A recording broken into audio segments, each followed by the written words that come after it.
Sometimes all you need to get creative is one small idea. This plastic face is a part of a model by Pipecox, and it sparked the idea to create a whole cyberpunk diorama. I envisioned dirty neon-lit streets and this giant metal face over the entrance to some building down a back alley. I started by marking out the streets on a piece of MDF to lay things out.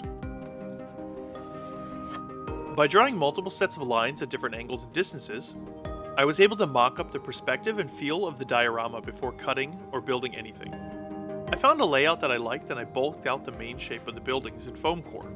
You'll notice the strange angles of some of the buildings. I wanted to strike a balance between a kind of forced perspective and a straightforward layout. We'll see how it goes as this project progresses. I found some great plastic parts from various toys from the 100 yen shop, and I chopped them down to fit my buildings.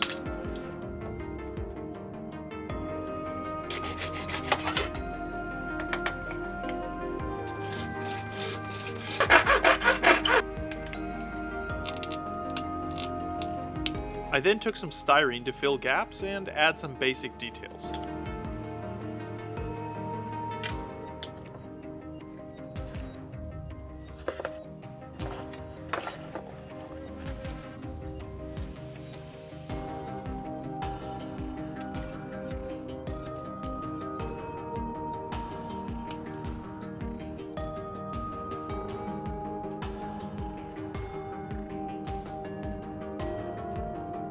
I made a simple sci-fi door by layering a few shapes of 0.5mm styrene sheet. The glue you're seeing me use is Tamiya extra thin cement, and it's my favorite plastic cement.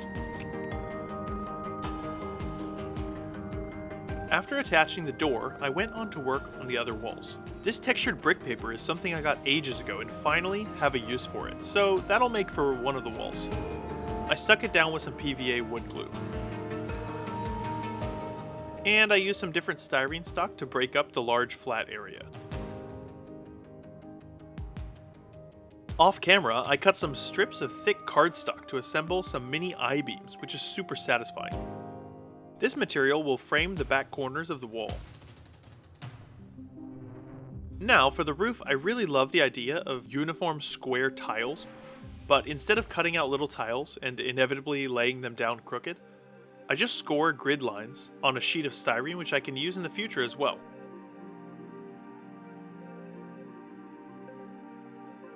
It takes a while to score a line every centimeter, but it looks great and is well worth the time investment, as you'll see in the painting stage later in the video. If you can't tell, I start building and then just keep scabbing on parts and pieces as needed. The only plan I had was the footprint of the building and its general height.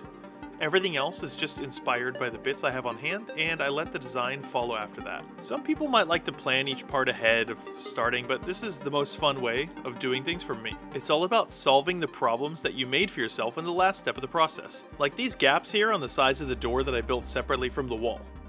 I filled them in with some 1mm square stock, and voila. It almost looks intentional. The last time I was in the 100 yen store, I grabbed some of these mini Lego style blocks, so I'd like to use them on this project.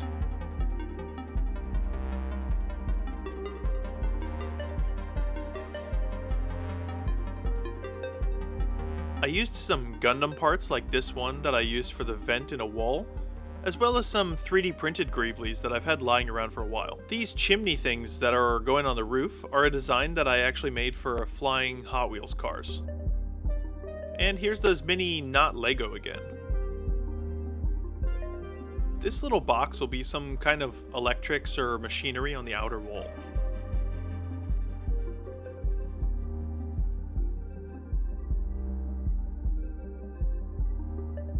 By twisting wires, you can get them to be perfectly straight again, even ones that have been very bent.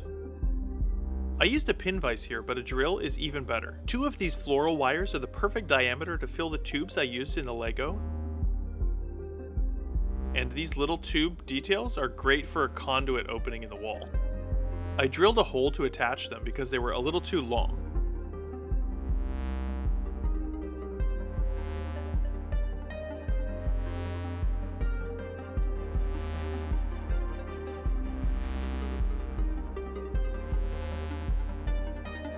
More mini Lego go in on the roof with some PVA and superglue. For the cables, I decided to use large gauge aluminum wire as it's easy to bend and it will take the primer and paint well later on. I kept these separate to make the painting steps easier as well.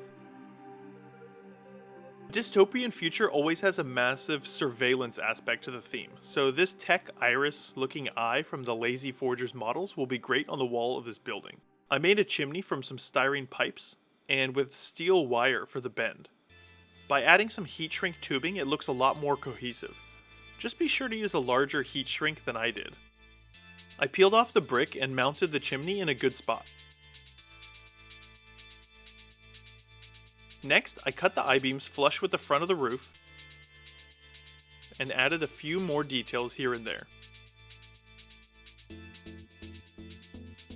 Oh, and I made a billboard too, but that'll appear in a future video. I'm going to make this into a series of videos, so that I can add more detail than I would trying to put it all together into one. Each building will get its turn in the bright lights of the big city, and I'll also get a chance to pull everything together with scattered debris and weathering, as well as some LED lighting to bring it all to life. If you want to see more builds like this and see the completion of my Cyberstreets diorama, subscribe to the channel and stick around. I'm always creating something.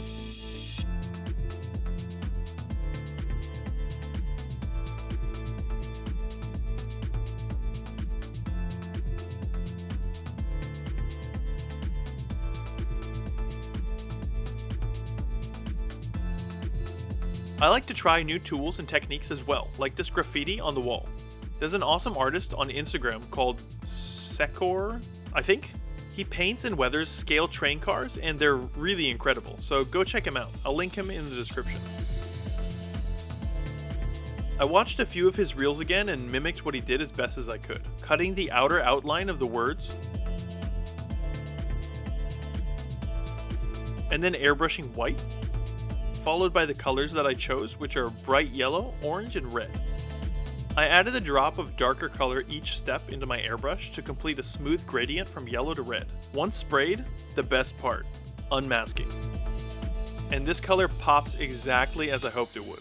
The only thing it needed after that was a black outline for each letter. This will be down a small narrow side alleyway in the finished diorama, but will add so much.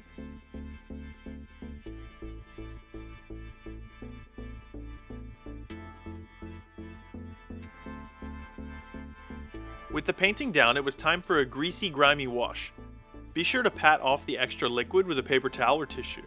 I like to mix my washes each time so they're naturally variable. Like I said, I'll weather everything together in the finished diorama, so we can make up for differences there. The light next to the door and this scanning eye got a base of white paint and then a pop of magenta, being sure to spray some on the door and wall where it would make sense as well.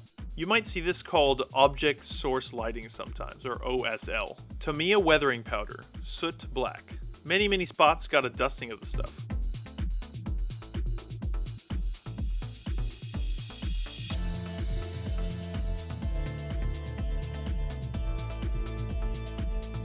Then it was time to pop it into its place on the cyber streets. What do you think? Any suggestions for the next building in this series? I love reading all of your comments, and I would greatly appreciate your feedback on this project. Something else I greatly appreciate is the very special group of people who support me and my work on Patreon. Thank you guys so much. That's it for building number 1. Go get inspired to create something, and I'll see you on the next build.